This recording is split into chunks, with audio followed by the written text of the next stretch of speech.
Thank you, DigitalOcean, for having me. We have been using DigitalOcean since we started 4 years back, so thank you for that. This is, before I start, how many people have heard about NoBroker before? Okay, so some people have heard. We are mainly into Bombay, Pune, Bangalore, Chennai, and recently we have launched Gurgaon. Uh, because the topic is about swimming against the tide. So I'm going to basically use more of a story format in terms of how we started and what type of challenges we have faced. I'm the business co-founder, so this is more of a business story rather than a tech story. And so basically, what NoBroker does is that we have disrupted this industry in terms of asking a very basic question, which we personally face as co-founders, as to why should we pay brokerage for real estate. In this world, when I can sell my furniture through horizontal classified on internet, when I can send a friend request to anybody in the world on Facebook, why should I be paying a month of brokerage to a real estate broker just for giving me the phone number of another guy who owns the house? When that guy is also on the internet, when that guy also holds a smartphone. So we personally, founders, when we interacted with brokers, we realized that yes, brokers are basically into two categories. One is brokers who really care about their client and who would say no to business just to make sure that the relationship exists and continues and flourishes. And then there is a vast majority of brokers who have come into this business only to make a quick buck. Their objective is not to find the best apartment for you or the best tenant or buyer for you. The objective is to quickly make money and make sure that the deal happens. And we basically felt that when we looked around all the sites which have been incumbents, and we were surprised as to why is it so that everybody works with broker. So every other leading player makes money from brokers. And when we basically looked around, we asked as to why is it so that this happens? And the answer to this question is that because it is comparatively easy. See, a group of smart coders can get together and they can create a website which is about real estate. That's pretty achievable. Now the tough part is how do you populate this website with listings and with seekers? So if you open the website to the entire world of brokers free of cost, then it becomes very easy because overnight every broker would come and they will post their property on the site because it's just another lead generation engine for them. And then you open it up to Facebook and Google AdWords and you start getting tenants and they'll start inquiring and there you go, and you can start charging the brokers 6 months down the line, and then you can add on top of it some cool product features which will make it search easy for tenants. But from a business point of view and from a customer point of view, customer search experience becomes easy, but he still doesn't save a single penny because 90% of the time, the person that he's going to talk to from the site is going to be a broker. And hence, eventually in the transaction, he still loses money. He still pays that 1 month of brokerage, he still pays 1 lakh or 2 lakh worth of brokerage while buying or selling a property. So 3 years back, we basically questioned this as to whether we can have a C2C site, a site where owners post their property and tenants and buyers consume that content. Somebody else creates the content, somebody else consumes the content, and they connect with each other, and we charge a basic service fees of say 1,000 rupees, and we save the entire brokerage amount. And yes, given India, we need to make sure that we create an algorithm which identifies brokers and which bans brokers on the website. Otherwise, brokers also fake themselves as a genuine owners or tenants. So in this entire journey, we faced many problems. So I will basically tell you about those challenges and how we basically tried circumventing them. Just to give a quick update, in current scenario, we add 1 lakh new customers per month. We are pretty popular in Bangalore, Bombay, Pune, and Chennai. Bangalore being the our biggest market. We have cumulative 20 lakh customers till now. We have posted 5 lakh new properties till now. We have around 10 lakh Android app downloads. We are a 250 employee company.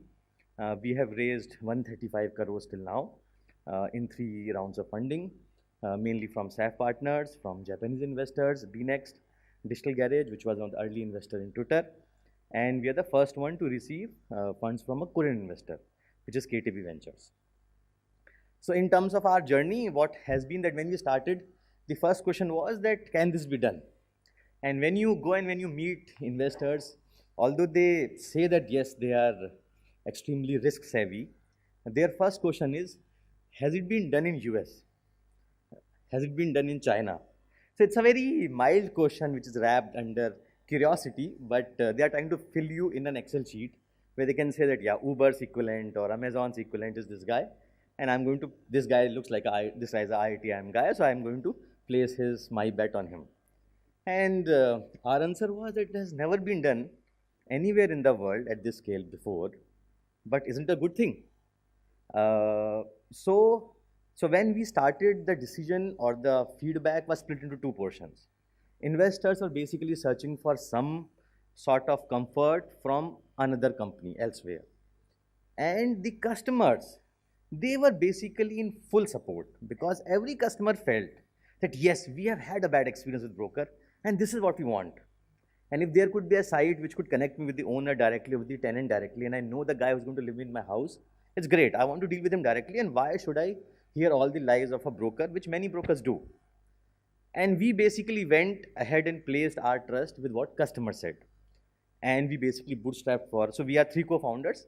I am from IIT Kanpur and I am Ahmedabad. My other two co-founders are my juniors from IIT and my batchmate from Ahmedabad. And we quit our jobs and we bootstrapped for 1 year. And this is a hyper competitive space. You know that big players have a lot of money. And this was the phase when housing.coms of the world were raising $100 million. And we were a very small company. But we went on, and within a year, we basically saw that we were able to surpass the genuine owner listings in Bombay compared to any other website in the country.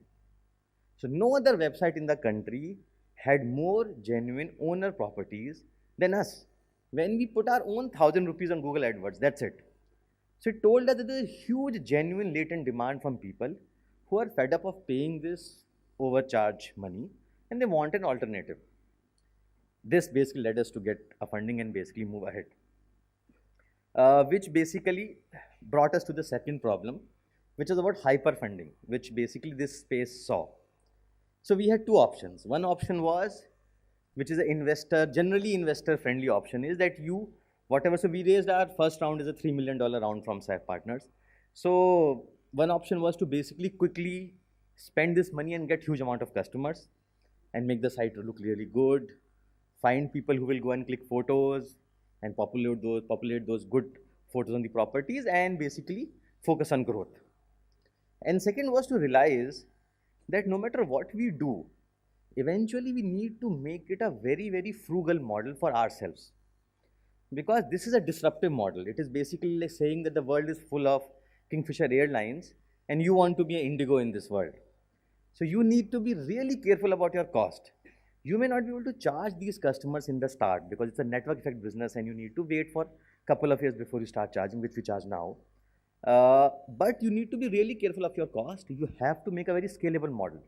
So you cannot have offices in every city. And you cannot send people to click photos because customer is not going to pay for it. Hence, the only objective or the only choice that you have, which is logical for building a genuine good business model, is to run everything from one city. So today we have a Bangalore office. Everything happens over phone, over email, over internet. Your flat is in Gurgaon. You WhatsApp us your photo property. That's it. We don't come to your house. We don't have an office in Gurgaon, and we'll never have an office. Which basically means that our costs remain very, very low. Tomorrow, if 1 lakh new owners come and post property on my site, my cost is almost negligible, which goes up, right? And I don't create that content, I don't consume that content, so my charge is always going to be very low. So this was one challenge, which was basically not to copy anyone else despite having money in the bank. So we never opened any office. We saw other players fill the entire city with billboards, cover the Meru cabs with their ads, and fill the radio slots with the ads. But we basically remain true that this has to be a good unit economics game. And we are not going to follow anyone else. So the model that we have basically made sure is that we remain very highly scalable, we remain very frugal, and the unit economics basically makes broader sense. Another challenge which basically we faced, and this was the one which we never anticipated, was that one fine morning when we were basically working in our office in HSR layout in Bangalore, we suddenly basically heard that some 50-60 people have gathered outside our office, and these were brokers, and they wanted to attack the office. And so there were suddenly some employees which are basically outside and trying to protect the office, and somebody came running कि broker attack हो गया है. मैंने कहा यार रोज बोलते तो वैसे कुछ नहीं होता है. So we keep on getting broker threatening calls, we still do, and brokers hate us. We keep on getting legal notices, but an attack, a physical attack, is something which we never expected will happen. And the root cause of this is that whenever you try to disrupt the industry, first of all, the incumbents think that either you are irrelevant or your proposition is short-lived. So they ignore you, right? That's why the startups prosper, because the incumbents ignore you. So brokers initially felt that this is another site and it will go away. But when they suddenly started discovering that many of the clients have started saying that let me just check on NoBroker and then I will come back to you, that's when it started hurting them. So today we close, while a typical broker will close 3-4 properties in a month, we close 5,000 properties in a month, which basically means that we save around 25 crores worth of brokerage from the hands of common people like you and me in a very, very efficient manner. There is no need to charge everybody, right? It's a very small amount you can charge and connect owners and tenants. So at that point, we were basically around 2,000 houses, and we were wiping out around 8 to 10 crores worth of money off the plate from the brokers. We started hurting them, right? If you take away 10 crores from the table, then somebody is basically losing money. And second thing is that brokers, they don't understand something like cloud. What they think is it's a physical office, and attack a physical office, the office is gone, and hence the company doesn't work. So they don't understand the concept of website and cloud. It still goes on. You pick up your laptop or you buy a new laptop and you again start. So we suddenly had 60 brokers basically abusing us, saying, why don't you speak Kannada? How can you basically work here? Why is it that you are trying to take away this money that we are charging? And then basically there's a huge lot of commotion, and they beat some of our employees, and basically female employees started crying, so everybody basically got pretty scared.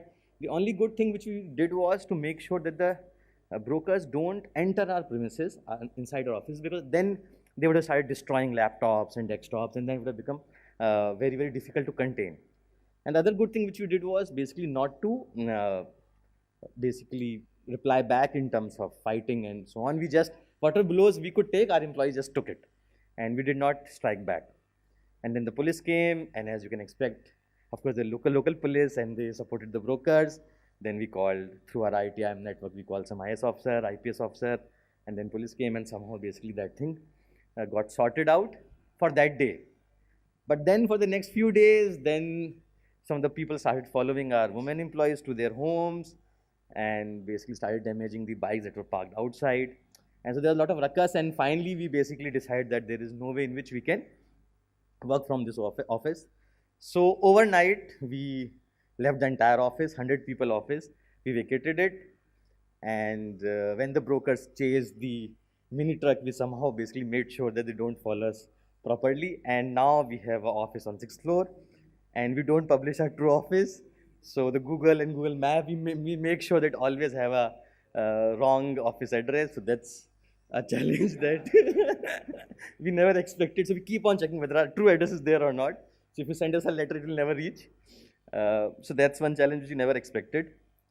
Another challenge which basically we had to circumvent was that the basic question was that, which many of my friends also told me, is that in India, and as well in the entire world, nobody has ever paid for information in real estate. Nobody. You look at any site in the entire world in real estate, right? From Zillow and Trulia in US, you look at Prime Location and Rightmove in UK, you look at Australian firms, nobody has never have a customer paid for information. It's always free to contact a broker. Yes, they have paid to a broker, but nobody has ever paid No customer has ever paid directly to a site in real estate. So the question was, can this be done? Because there's no precedent for it. And our intuitive logic was that Indian customers are really value conscious. And if you tell them that there is a chance to save 25,000 rupees worth of brokerage by paying 1,000 rupees upfront without the guarantee of getting a house, but after seeing all the available properties on the website, then they will pay. So this is what basically we did the entire last year. So last year, when we raised 120 crores, we just kept them in the bank. And investors kept us asking as to when is it that we're going to expand to Gurgaon. We said, bas abhi karte hain. And the objective was to launch the revenue, start charging customer 1,000 rupees and 2,000 rupees. So we have two models. We have three models basically. One is free model. You come and you take free 9 contacts on the website as a tenant. And this 9 free we are going to reduce to 6 and 3 and so on. Second is the do-it-yourself model where you pay 1,000 rupees and you take 25 owner options. And third is the assisted model in which we realize that we need some assistance which broker provides. So there's going to be a phone relationship manager sitting in Bangalore who speaks Tamil, Telugu, Marathi, whichever language you want. And he will basically take your requirements, he will check the website daily, he will call the owner, repeat the same details, fix up your appointment on Saturday evening between 4 to 6, 4 appointments. He will make sure the rental agreement gets done, delivered to your home and everything. So everything which a broker does and helps you, he will do it sitting in Bangalore and takes away the manual pain which a customer goes through in case you are busy. So the last entire year we basically focus on this, and you basically because most of your techies, you know how difficult it is to really make a product which answers customer question when it comes to pay. Asking customers to pay nothing and to pay 1 rupee is a huge difference. Asking someone to pull up his credit card or net banking password is a huge jump. So entire last year we basically only focus on that and somehow basically convince our investors that we are not going to expand anywhere despite raising money. So while everybody expanded as soon as you raise money, we expanded nowhere. For 15 months, we did nothing in terms of geographic expansion because this is a width game. This is a depth game, this is not a width game. And now basically, so although we can't reveal numbers, but now our revenue is extremely good. We have recovered our entire marketing customer acquisition cost, which is one of the very few companies in India to do this within the first 2 years of its opening with a disruptive model. So that's a challenge that we basically focused on last year. And this year we have opened Gurgaon. Another challenge / learning has been that when we looked around many other platforms and websites, we discovered that the approach many a times becomes that of launching cool services, cool products, cool extensions, not really understanding as to what is it that the customer wants.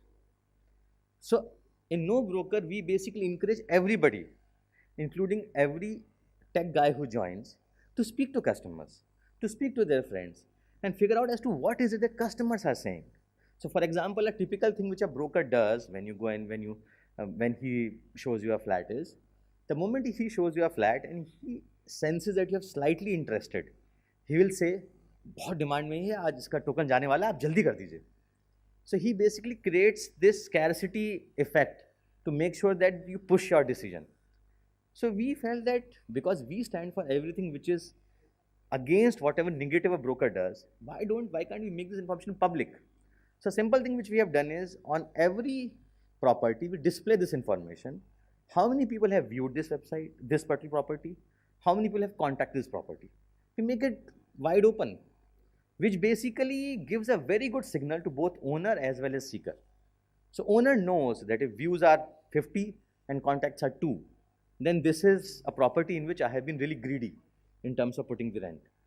On the other side, if a seeker knows that the views are 50 and the contacts are 20, he knows this is a high demand property and I must hurry up in case I want to get this property.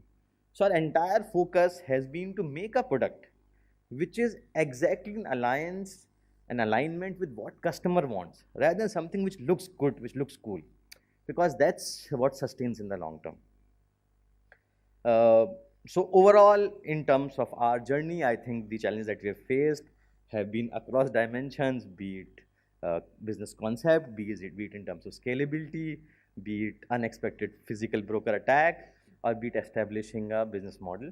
But as far as this situation comes, we are pretty contented with the situation that we have achieved and where we are. The objective this year is to basically, now that we have a revenue playbook in place and funds in the bank, the objective is to now expand to Gurgaon, Noida, Hyderabad, and so on. So, so I basically look forward to getting your feedback as a product guys, as a tech guys, and also as customers as to what you feel about NoBroker. Thank you very much.